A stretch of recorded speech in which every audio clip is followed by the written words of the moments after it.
saya tulis 14 di situ ya. 14 ini karena ambil karena mutiko dianggap binafsi. Tapi karena dia bukan dianggap asoba nasabiyah, tapi dia sababiyah, maka cuma 12 saja. Karena dua diambil oleh mutiko, berarti ada 12. Asoba binafsi ada berapa? Ada 12. Kenapa? Karena diambil oleh mutiko tadi. Meskipun mutiko sebenarnya asoba binafsi, tapi dia diambil karena dia termasuk jenis sababiyah. Ah, jadi bukan karena keturunan, tapi karena sebab mereka kan budak. Kalau nasab itu kan sebab keturunan. Nah, terus berarti asoba binafsi itu ada 14, tapi karena duanya diambil oleh sababiyah, berarti dia hanya 12 saja, karena dia termasuk golongan nasabiyah. Kemudian bil ghairi.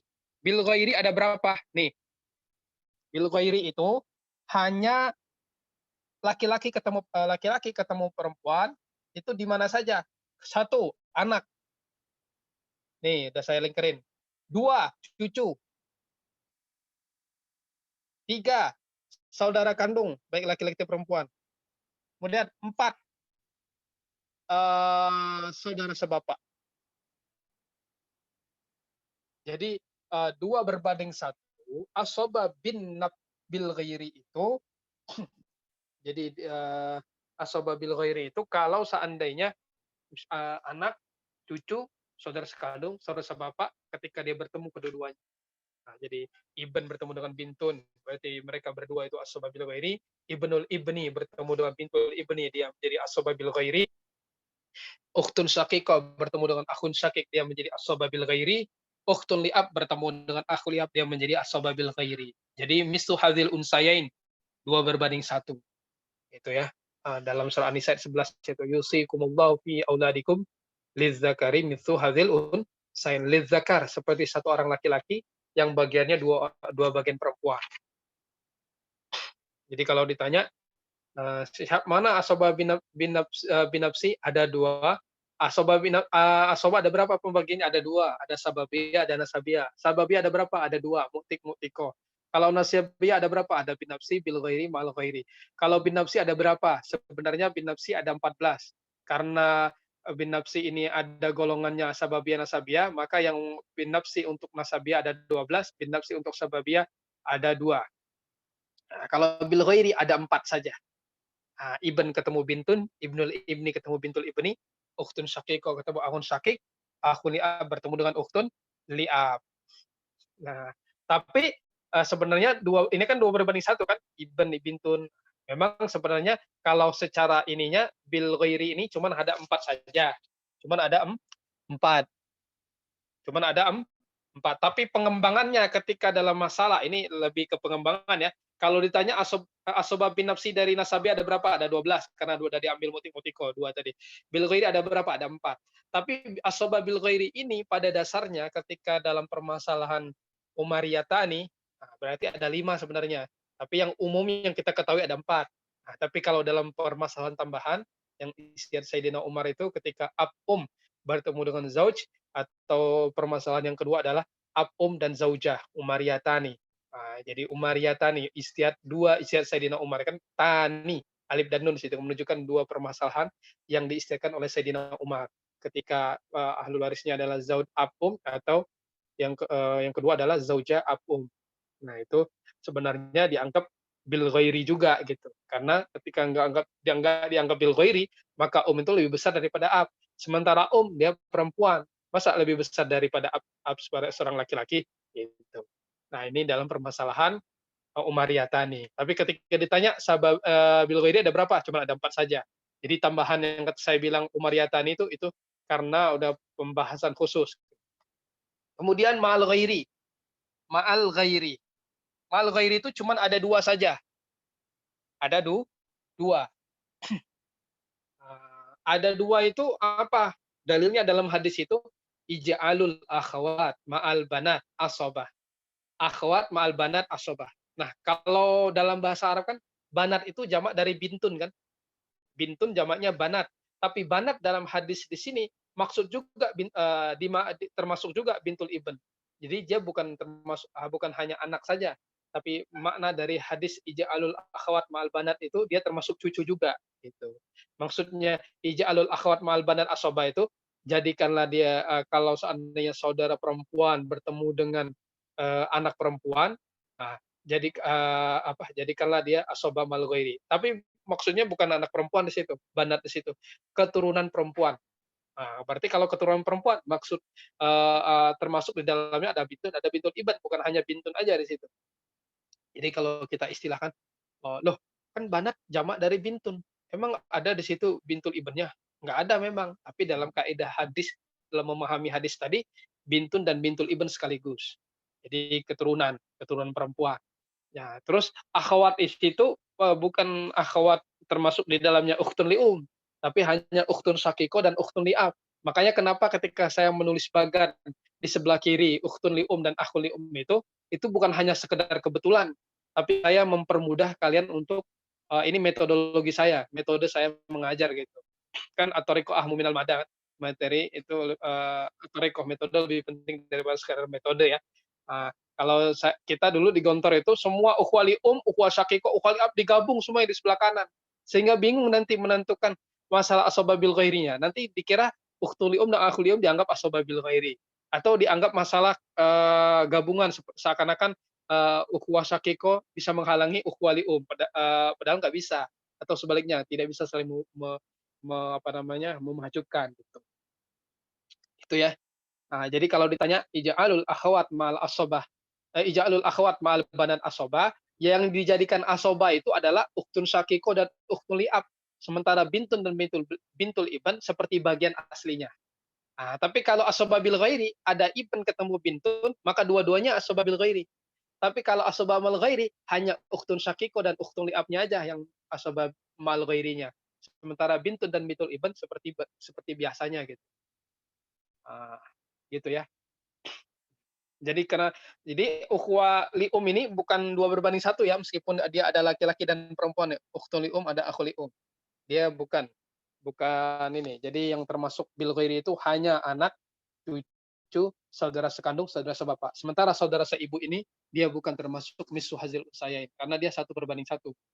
Yang 2 berbanding 1 itu hanya ibn ketemu bintun, ibnul ibni bertemu dengan bintul ibni, ukhtun syaqiqah itu akhun syakik, ukhtun li'ab ketemu dengan akhun li'ab.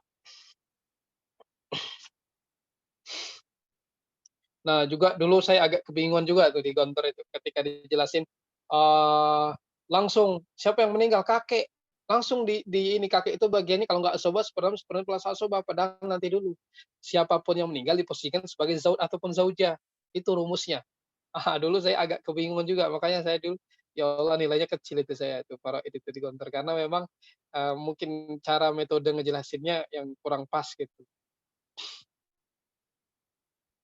Jadi faraid itu kalau, apa namanya, mudah-mudah sulit, sulit-sulit mudah, gimana ya istilahnya itu. Kalau paham rumusnya maka insya Allah mudah gitu.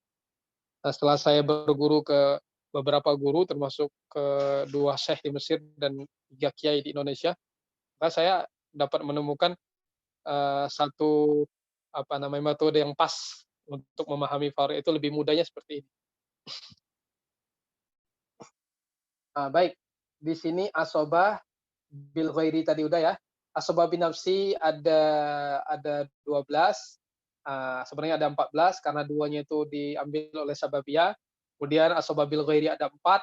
4 ini kalau dalam pembahasan secara umum memang ada 4, anak, cucu, saudara sekandung, saudara sebapak. Kemudian kalau sebenarnya ada tambahan, sebenarnya ada 5 karena itu pembahasan khusus ya, pembahasan masalah Umariyatani, istihad Sayyidina Umar. Kemudian kalau ma'al ghairi ada 2 saja, ketika ukhtun syaqiqah bertemu dengan bintun dan bintul ibn, dan ketika, yang kedua adalah ketika ukhtun ni'ab bertemu dengan bintun dan bintul ibn. Jadi akhwat di situ tidak termasuk ukhtun li'um, sekalipun dia termasuk akhwat. Hanya ukhtun syaqiqah dan ukhtun li'ab. Dan banat di situ bukan hanya bintun aja atau banyak bintunnya. Misalkan banatnya ini ada 5, bukan, tapi bintul ibn juga termasuk. Jadi hadis yang ija'alul akhwat ma'al banat, banat di situ maksudnya keturunan perempuan, bukan anak-anak perempuan yang banyak, tapi keturunan perempuan. Jadi bintul ibn termasuk. Kalau akhwat itu bukan hanya ukhtun syaqiqah saja atau ukhtun li'ab saja, tapi ukhtun syaqiqah dan ukhtun li'ab. Nah, sementara ukhtun li'um dia tidak termasuk. Nah, itu saja sih sebenarnya. Gimana? Ada pertanyaan? Halo. Gimana teman-teman? Ada yang nanya? Oh, ada nih. Tat. Udah bisa ya, Tat? Pertanyaan pertama dari Nita Andriani. Pertanyaannya, kalau bintun sendiri dapat setengah Ya, dan sisanya rot. Berarti kasus ini sama dengan yang kayak ditanya Dini minggu kemarin ya, Tat? emang Dini nanyanya apa? Kayaknya enggak, Dini enggak nanya masalah cuma satu orang perempuan aja. Kalau nggak salah dia nanyanya apa gitu. Ada lagi aliwat yang lain. Kalau cuma satu perempuan aja bintun, berarti dia sisanya buat siapa kan setengah. Sisanya setengahnya buat siapa? Buat dia. Itu namanya rot. Permasalahan rot itu namanya. Jadi sisa yang Ini diberikan kepada bukan selain ahli waris, tapi kepada orang yang dapat pembagian asbabul furud. terus ini lanjutan dari pertanyaan Nita. Cara menghitung asobah bil ghair sama asobah ma'al ghair seperti apa, Tat? Apa sama? Kayaknya ketemu jawaban kita dijawab. Sebenarnya sama, tapi maksudnya bedanya gini. Kalau Ibn ketemu dengan bintun, dua-duanya dia asobah bil ghairi. Tapi kalau asobah mal ghairi, misalkan ada ukhtun syakiko, ada bintun. Nah, ukhtun syakikonya aja asobah mal ghairi. Nah, sementara bintun seperti bagian aslinya dia setengah atau 23. Kalau asobah bil ghairi kan dua-duanya dia asobah. Tapi kalau mal ghairi hanya satu aja. Entah itu ukhtun syakiko, entah itu ukhtun ni'ab. Sekarang saya kasih contoh. Kita ke contoh aja ya sekarang ya, realnya aja. Iya. Sekarang banyak latihan aja dulu. Nah, saya mau nanya karena kita udah tanya ke teman-teman ini. Ke Mbak Nita dulu. Ke Teteh Nita. Nah, misalkan saya kasih contoh ada zaujatun. Oke. Ada bintun, ada ibnun. Coba zaujatunnya dapat berapa? Seperlapan. Benar. Bintun ketemu ibn berapa? Asabah bil ghair. Asabah bil ghairi. Saya tulis A ya. Nah, udah sampai situ aja dulu. Kita lihat di sini ini cara ngitungnya. Tadi kan minta tanya cara ngitungnya gimana. Bintun itu berapa jumlahnya? Satu kan? Satu ya? Satu. Ya kan? Satu. Bentar, Pak, ganti ini dulu. Ganti spidol. Merah aja. Yang biru. Berarti satu ya. Oke. Terus jumlahnya berapa? Satu. Bagiannya bintun berapa? Misu hasil unsayain. Satu ya. Satu kali satu berarti sama dengan satu. Nah, satu yang pertama itu jumlahnya, satu yang kedua bagiannya. Iban berapa jumlahnya sini? Kan bukan ibnani, iban ya. Berarti satu ya. Bagiannya berapa? Dua. Bagiannya berapa?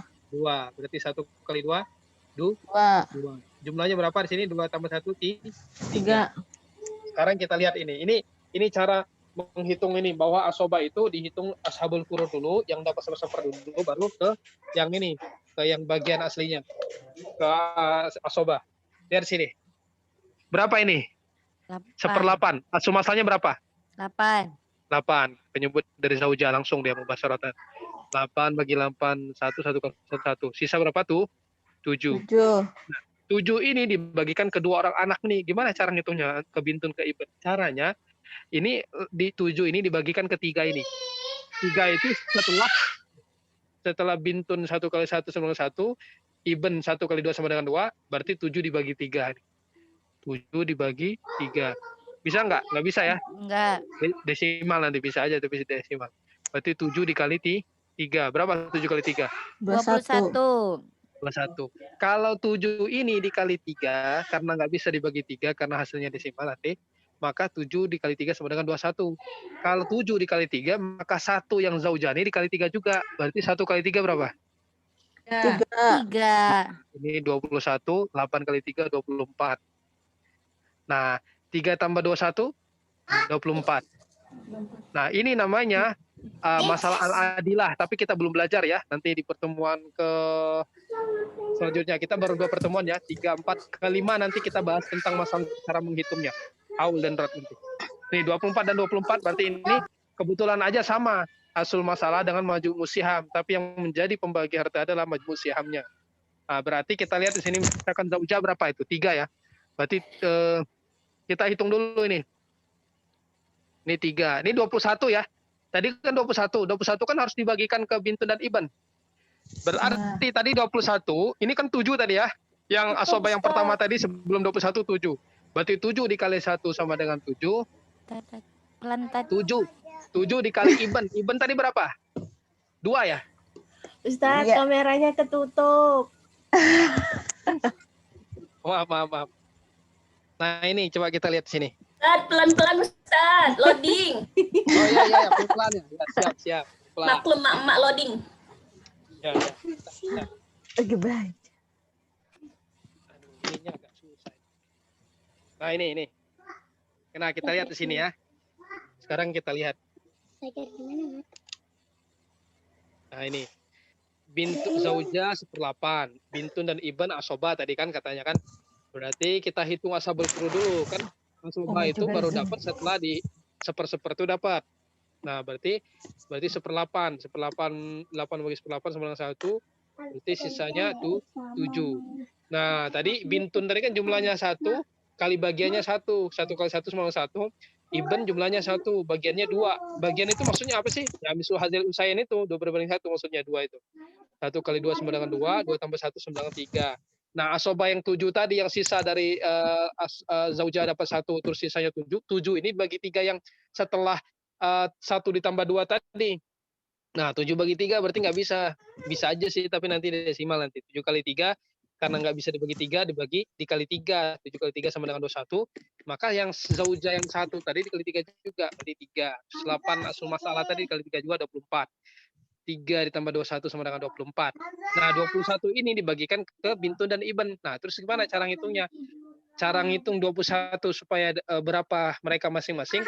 Yang yang asoba yang 7 ini, jangan pakai asoba yang 21 ini. 7 dikali 1. Setelah 1 kali 1 untuk bintun berarti 7. 7 ini dikalikan setelah iban 1 kali 2 tadi, berarti 2. 7 kali 2, 14. Nah, ini maksudnya pas dia misal hasil unsayain. Bintun dapat 7, iban dapat 14. Nah, terus nanti gimana cara ngitungnya ketika ada harta? Berarti zaujah 3/24, tapi 24 yang di bawah ya, bukan 24 yang di atas. Kalau 24 yang di atas itu namanya asul masalah. 24 yang di bawah ini namanya jumlah saham, majmu' siham. Yang menjadi pembagi adalah majmu' siham. Nah, ini kebetulan aja dia sama, asul masalah dan majmu' siham. Tapi kadang-kadang bisa berbeda. Bisa jadi 24 ini jadi 27, maka dia masalah aul. Bisa jadi 24 yang di bawah ini menjadi 19, maka dia masalah rot. Gitu. Kalau ini masalah al-adilah. Nah, terus bagaimana zaujah dapat berapa? Misalkan anggap aja 24 juta ya. Berarti di sini 3/24 kali 24 juta, berarti zaujah dapat 3 juta, bintu dapat 7 juta, iban dapat 14 juta. Nah, itu pas. Jadi misu hasil unsayain. Nah, yang menjadi asobanya adalah dua-duanya, bintun dan iban. Meskipun tadi bintun itu bagiannya setengah dari 2/4, ketika ketemu dengan iban dia menjadi asobah bil ghairi, dua-duanya menjadi asobah maksudnya begini, meskipun bintun itu dia dapat setengah 2/3, iban dapat asobah bin nafsi, begitu ketemu dua-duanya, maka bintun tadi bukan seperti bagian aslinya, seperti setengah dan 2/3, tapi dua-duanya bintun dan iban ini asobah bil ghairi. Gitu. Ya, ini ya. Kalau bisa setiap saya nulis kayak gini dicatat aja contoh-contohnya itu biar enak. Gimana? Udah dicatat ini? Halo? Ya, Ustaz. Udah, Tat. Udah. Ya. Ini kan Sekarang, tadi masalahnya al-adilah tadi ya, asul masalah sama majmu' sihamnya sama. Kayak Ya. sebelumnya Ustadz ada nyontoin ada zauj, ada ada bintan, ada Ini, akun syakir itu kan. ini. Nah, itu kan beda tuh. Nah, Ini itu aul ya. Ini aul. Ini aul ini. Ya, ini aul. Tulisannya gimana sih aul tuh, Tat? Al-aulu nih. Nah, itu gara-gara dia aslul masalahnya lebih kecil. Gimana? Iya, asul masalahnya lebih kecil dari majmu' siham. Tapi yang menjadi pembagi bukan 12 yang di atas, tapi 13 ini. Nah, itu kalau nanti rot, insya Allah. Kalau rot Nanti. Kalau rot gini aja. 13 ini lebih kecil daripada 12. Berarti cuma 8 misalkan. Terus asul masalahnya 12. Nah, gitu. Awul itu Kalau aslul awul mas'alah. jumlah sahamnya lebih banyak tidak masalah. Kalau